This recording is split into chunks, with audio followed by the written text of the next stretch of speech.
Pengalaman umrah mengubah cara pandangku. Pemirsa beriman, pergi haji atau umrah merupakan panggilan ilahi. Banyak orang yang ingin menjadi tamu Allah, hingga banyak yang memaksakan diri meskipun tidak memiliki biaya. Tapi tidak sedikit juga orang yang sudah memiliki kesempatan untuk pergi ke tanah suci, mereka malah menolaknya, hanya karena merasa takut jika segala perbuatannya dibalas ketika di tanah suci. Namun apapun caranya, jika Allah sudah memilih orang-orang yang akan menjadi tamu untuk datang ke rumahnya, tak akan ada satupun yang dapat menghalanginya. Seperti narasumber kita yang satu ini, Putih Fatimah. Putih menceritakan kepada tim berita Islami masa kini mengenai pengalaman umrahnya. Dan ia pun bercerita bahwa kala itu, niat awalnya ingin berangkat ke tanah suci hanya untuk sekedar berwisata. Niatnya pertamanya sih sebenarnya nggak ada niat apa-apa. Aku ditawarin aja sama papaku untuk pergi umroh sama adikku sama sahabatku. Terus sebenarnya niatnya justru waktu itu, to be honest, cuma pengen jalan-jalan. Kebetulan jalan-jalannya ke tanah suci, jadi jalan-jalan rohani. Tapi nggak ada niat apapun deh, bener-bener all of a sudden dapat kesempatan, terus ya aku ambil.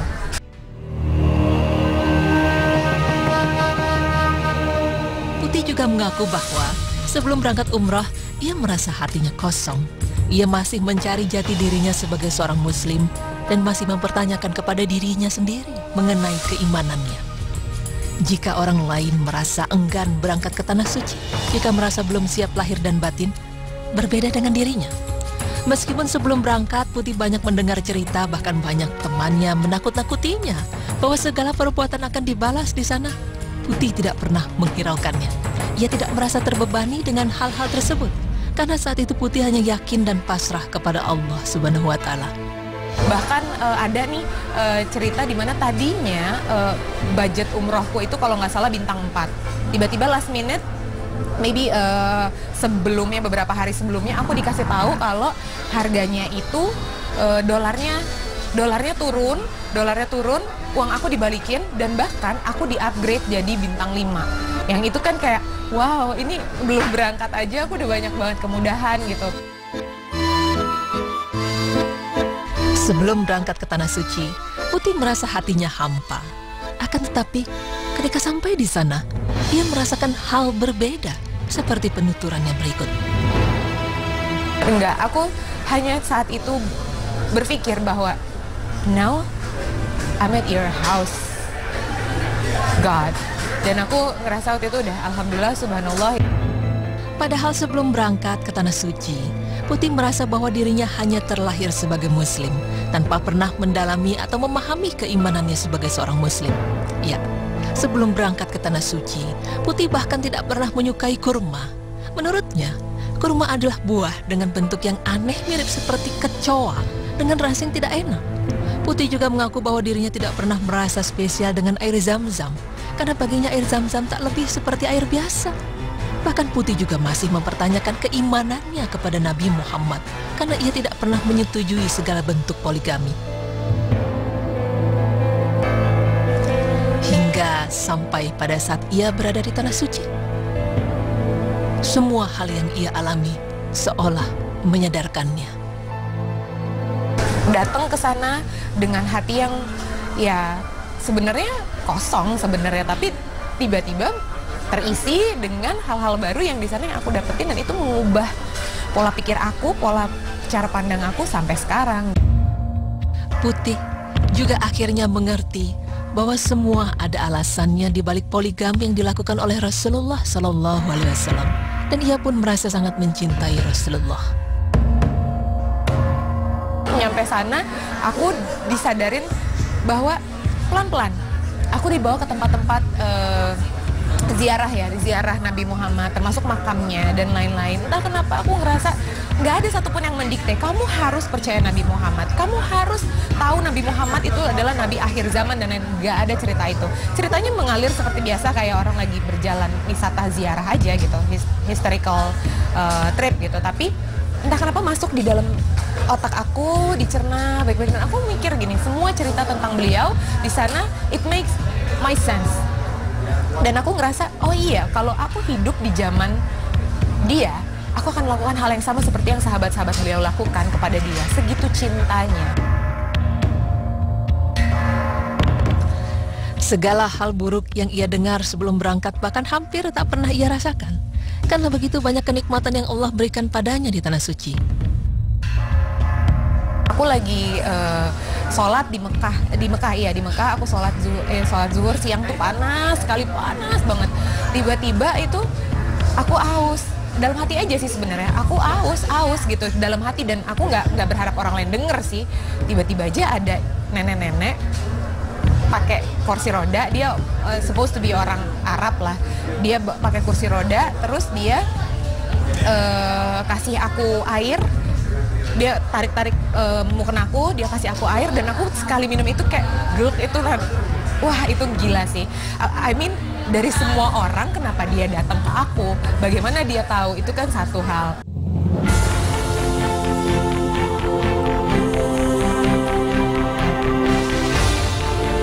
Tidak hanya itu, ia juga pernah merasakan kenikmatan lain, yakni saat hendak sholat subuh di Masjid Nabawi. Ia merasa sangat lapar sekali. Dan lagi-lagi, ada seseorang yang menghampirinya dan memberikannya satu kurma. Seketika itu juga ia langsung memakan kurma tersebut. Dan ia tidak menyangka bahwa satu kurma yang ia makan rasanya sangat enak dan membuatnya kenyang. Saat di Raudah pun, ia merasa dimudahkan untuk beribadah. Padahal kala itu Raudah sangat penuh sesak. Bahkan Putih melihat di depan matanya ada orang yang kepalanya diinjak. Melihat hal tersebut ia sangat takut, tetapi ia pasrah dan apapun yang terjadi, ia tetap berniat untuk sholat di sana karena Allah. Masuk ke dalam Raudah, tiba-tiba saf yang penuh itu seolah memberikan ruang untuknya melaksanakan sholat, hingga ia dapat sholat dengan leluasa. Lagi-lagi Putih merasa begitu banyak kemudahan dan kenikmatan yang ia rasakan di Tanah Suci. Kejadian-kejadian itulah yang membuat cara pandang Putih berubah terhadap Islam. Ia yang tadinya tidak yakin terhadap keimanannya sebagai muslim, kemudian menjadi sangat yakin terhadap agamanya yang ia peluk sejak lahir. Sesampainya di Jakarta, ia merasa sangat bahagia. Tidak seperti sebelum berangkat ke Tanah Suci yang merasa hampa dan kosong. Tak pernah ia bayangkan bahwa orang sepertinya dapat merasakan begitu banyak kemudahan dan kenikmatan di Tanah Suci.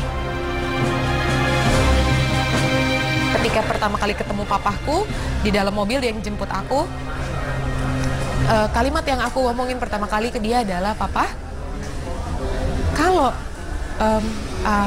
aku tidak dilahirkan dalam keluarga muslim, tidak dibesarkan dalam keluarga muslim, I will find a way untuk menjadi muslim."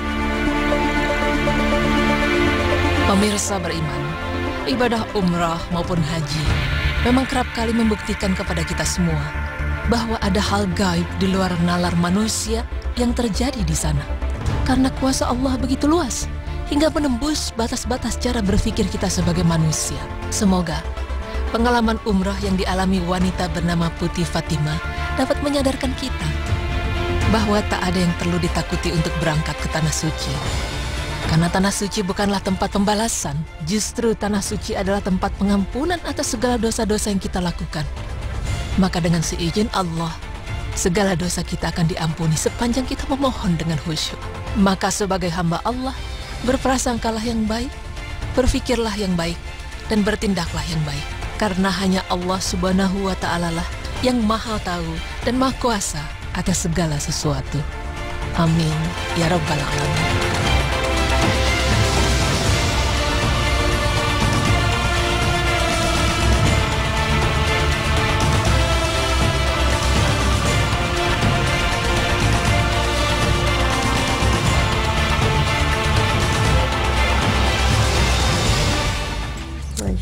Masya Allah ya. Dan memang Zi, ya seperti yang kita sering dengar juga ya, siapa yang Allah beri petunjuk maka tidak akan ada siapapun yang dapat menyesatkan orang tersebut. Betul. Dan siapa yang Allah sesatkan maka tidak akan ada siapapun yang dapat memberinya petunjuk. Jadi hidayah itu datangnya dari Allah Ta'ala. Jadi memang seperti tadi teman kita ya, Putih ya, bagaimana dia mendapatkan banyak sekali petunjuk dari Allah Ta'ala ketika berumroh ya, ketika bagaimana dia dimudahkan sekali sih ya ketika di sana ya Zi ya. Betul, dan Masya Allah memang setiap orang punya cerita yang beda-beda kalau kita datang datang ke tanah haram ya. Ada yang dimudahkan, ada yang diberikan cobaan, tapi yang pasti kalau kita punya niat baik, niat kita kuat, insya Allah dimudahkan semuanya ya. Amin. Dan setelah ini kita akan kembali, jangan kemana-mana, tetap di Berita Islami Masa Kini.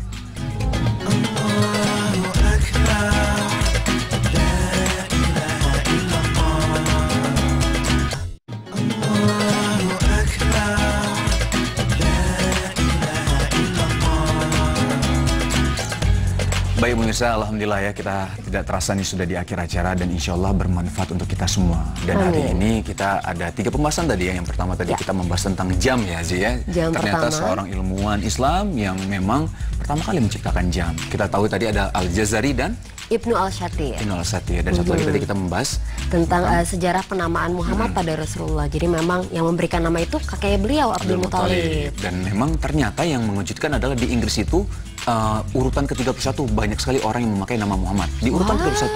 Di Inggris ya? Di Inggris. Kalau di Scotland tadi yang 70-an ya sih ya. Oh, Masya Allah. Masya Berarti Allah. di Indonesia bisa ribuan yang pakai nama Muhammad Bisa ya? ribuan. Oke, dan insya Allah bisa kita ketemu lagi. Jangan lupa saksikan terus Berita Islami Masa Kini hanya di Trans TV milik kita bersama. Wassalamualaikum warahmatullahi wabarakatuh.